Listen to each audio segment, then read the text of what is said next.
오늘은 생산적인 일을 하겠다고 마음먹고 휴대폰을 열었습니다.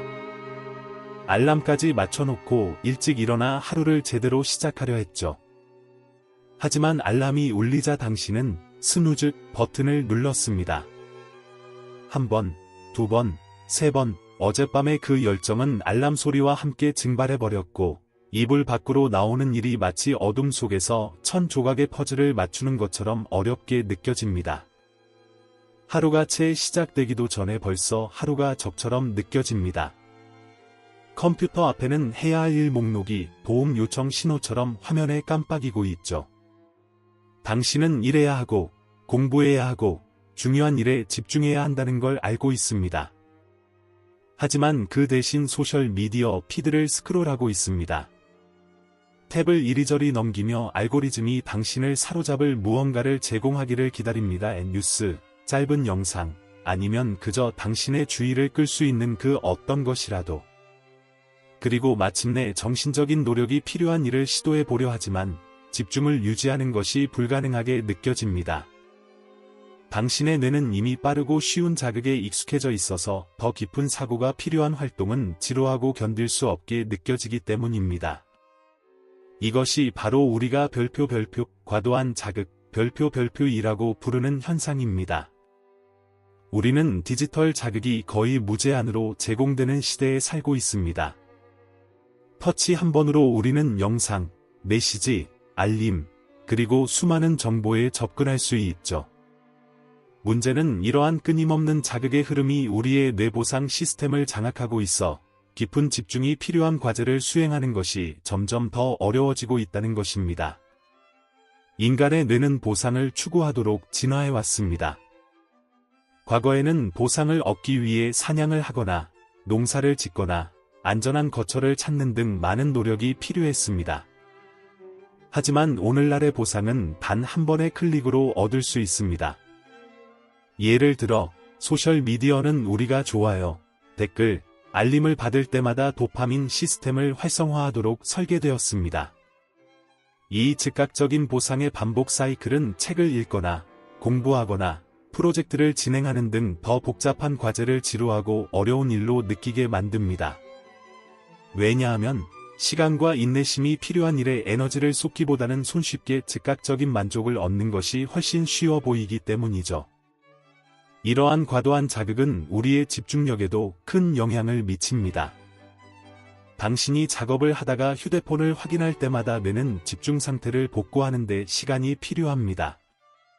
연구에 따르면 한 번의 작업 중단 후 완전히 집중력을 되찾기까지 최대 20분이 걸릴 수 있다고 합니다.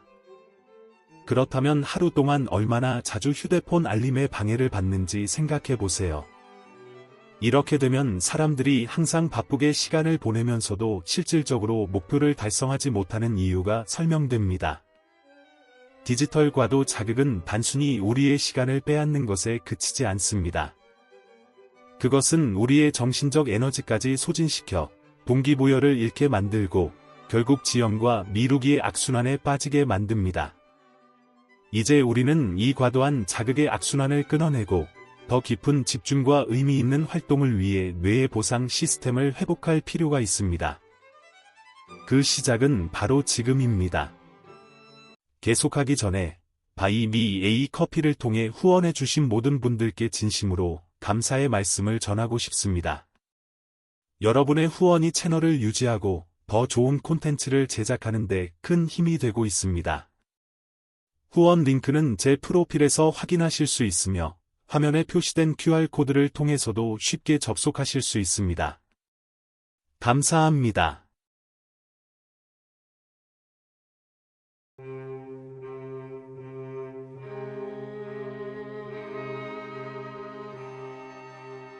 당신의 마음이 저울처럼 작동한다고 상상해 보세요.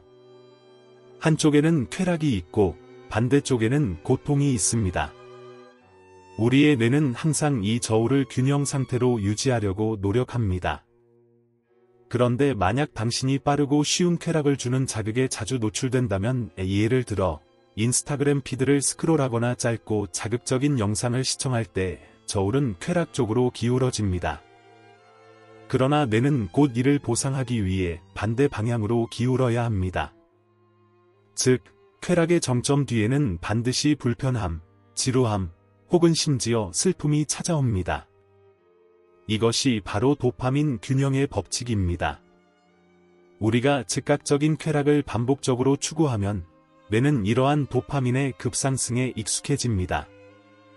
그리고 자신을 보호하기 위해 자연 도파민 분비량을 줄이기 시작합니다. 그 결과 우리가 느끼는 쾌락의 강도는 시간이 지날수록 점점 약해지고 반대로 지루함과 공허함이 더 자주 찾아옵니다.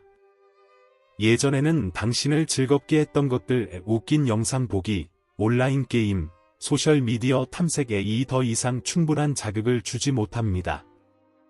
이제는 더 강하고 자극적인 콘텐츠를 찾아야 같은 만족감을 느낄 수 있습니다. 이런 도파민 불균형은 많은 사람들이 동기 부족과 지연 행동, 프로크래스터네이터에 빠지는 이유이기도 합니다. 하루 종일 디지털 자극을 소비한 후에는 공부하거나 일하거나 책을 읽는 것과 같은 간단한 일조차도 극도로 어려운 일처럼 느껴집니다. 우리의 뇌가 도파민의 빠른 피크에 익숙해진 탓에 이제는 지속적인 노력이 필요한 활동을 본능적으로 피하기 시작한 겁니다. 왜냐하면 오랜 시간 노력해야 보상을 얻는 일을 하는 대신 손쉽게 즉각적인 보상을 얻을 수 있는 디지털 세계가 항상 우리를 기다리고 있기 때문이죠. 하지만 좋은 소식이 있습니다. 이 저울은 다시 조정할 수 있습니다.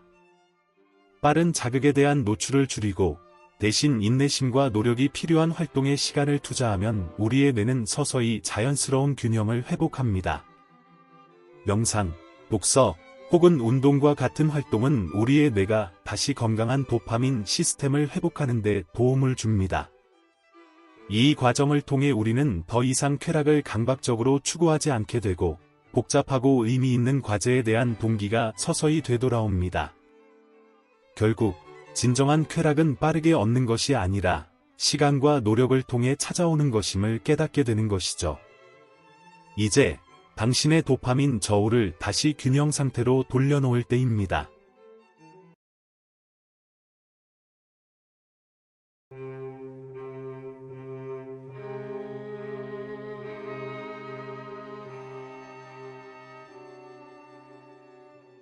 많은 사람들은 도파민이 단순히 별표 쾌락의 호르몬 별표이라고 생각합니다. 하지만 이는 도파민의 역할을 제한적으로 보는 관점입니다. 사실 도파민은 쾌락 그 자체보다는 동기부여와 더 깊은 관련이 있습니다. 도파민은 우리가 보상을 추구하고 목표를 위해 노력하며 행동의 의미를 찾도록 만드는 원동력입니다. 동물 실험은 도파민의 이 중요한 역할을 잘 보여줍니다. 과학자들이 쥐의 뇌에서 도파민 수용체를 차단했을 때 쥐들은 보상을 추구하는 의지를 완전히 잃어버렸습니다. 먹이가 손에 닿을 수 있는 곳에 있어도 쥐들은 먹이를 먹으려 하지 않았습니다. 이는 도파민이 단순히 무언가를 성취했을 때 쾌락을 느끼게 하는 것에 그치지 않고 처음부터 그 보상을 추구하도록 만드는 힘이라는 것을 보여줍니다. 이제 이를 우리의 현실에 적용해 봅시다. 소셜미디어와 짧은 영상 같은 쉬운 자극을 지속적으로 소비하면 우리의 도파민 시스템은 점점 지칩니다. 시간이 지나면 우리는 노력이 필요한 과제를 점점 더 꺼리게 됩니다. 이런 활동이 우리의 삶에 중요하다는 걸 알고 있음에도 말이죠. 예를 들어 시험 공부, 프로젝트 작업, 운동하기와 같은 일들은 내면의 동기부여가 필요합니다. 그런데 이러한 동기부여가 과도한 자극에 노출되면 점점 고갈되기 시작하는 것입니다. 이로 인해 우리는 종종 중요한 일을 할 에너지가 없다고 느끼게 됩니다. 이는 게으름이나 의지력 부족의 문제가 아닙니다. 이는 우리의 도파민 시스템이 고갈된 결과입니다. 그러나 희망은 있습니다. 다시 원래 상태로 돌아갈 수 있는 방법이 있습니다. 작은 습관 변화가 그 시작이 될 수 있습니다. 빠른 자극을 줄이고 장기적인 보상을 가져다주는 활동에 투자하면 우리의 동기부여 능력을 회복할 수 있습니다. 그렇게 함으로써 우리는 정말 중요한 일에서 다시 즐거움을 찾기 시작할 것입니다.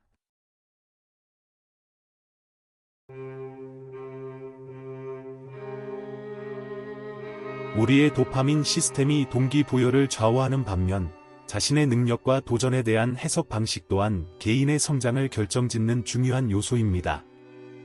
이것이 바로 심리학자 별표 캐롤 드웩, 캐렐 덱, 별표 이 그녀의 저서 별표 마인드셋 별표에서 소개한 별표 성장 마인드셋, 그로스 마인드세트, 별표의 개념입니다.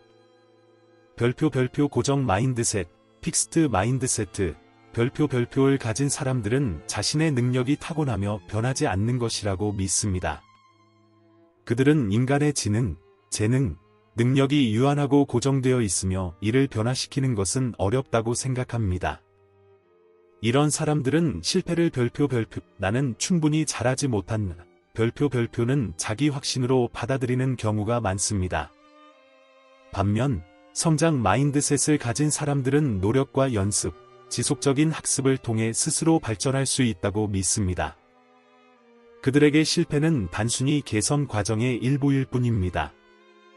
성장 마인드셋을 채택하는 핵심은 아직 이라는 단어의 힘에 있습니다. 나는 아직 이것을 할 줄 모른다 라고 말하면 제한적인 생각을 배움의 가능성으로 전환할 수 있습니다. 이 작은 사고 전환이 도전에 대한 우리의 태도를 바꿉니다. 실패를 두려워해 어려운 과제를 피하는 대신 모든 도전을 성장의 기회로 보게 되는 것입니다. 시간이 지나면서 이러한 마인드셋의 변화는 도파민 시스템에도 긍정적인 영향을 미칩니다. 우리는 더 이상 즉각적인 보상만을 추구하지 않게 되고 학습 과정과 노력 자체의 가치를 더욱 소중히 여기게 됩니다. 이를 통해 우리는 일시적인 쾌락에 의존하지 않고 역경 속에서도 회복 탄력성, 리질리언스를 키우는 사람이 될 수 있습니다. 이제 우리는 과도한 자극의 영향과 도파민의 역할을 이해했습니다. 그렇다면 우리의 주의력과 동기부여를 되찾는 방법에 대해 이야기해 봅시다. 여기 3가지 실천 가능한 단계가 있습니다. 마음, 소비하는 것을 통제하라. 빠르고 피상적인 자극에 대한 노출을 줄이세요. 소셜미디어 사용 시간을 제한하고 불필요한 알림을 꺼두며 삶의 가치를 더해줄 콘텐츠를 찾으세요. 당신의 마음은 당신이 무엇을 소비하느냐에 따라 달라집니다. 몸, 신체 활동을 하라. 운동은 도파민 시스템을 균형 잡는 가장 효과적인 방법 중 하나입니다. 규칙적인 운동은 자연적인 도파민 분비를 증가시키고 외부 자극에 대한 필요성을 줄여줍니다. 하루에 단 몇 분이라도 신체 활동을 하는 것은 정신 건강에도 큰 변화를 가져옵니다. 아직 뇌의 힘, 성장 마인드셋을 채택하라. 모든 도전 과제를 배움의 기회로 바라보세요. 오늘 할 수 없다고 해서 영원히 못하는 것은 아닙니다. 중요한 것은 아직 이라는 태도를 갖는 것입니다. 나는 아직 이 일을 할 줄 모른다 라고 생각하는 순간 실패는 한계가 아니라 성장의 과정으로 전환됩니다. 이 3가지 단계를 실천하면 우리는 과도한 자극의 악순환에서 벗어나 진정으로 중요한 일에 집중할 수 있는 능력을 회복하게 됩니다. 길은 쉽지 않을 수 있지만 분명히 가능합니다. 이제 질문은 단 하나입니다. 당신은 속도를 늦추고 마음의 주도권을 되찾을 준비가 되었습니까?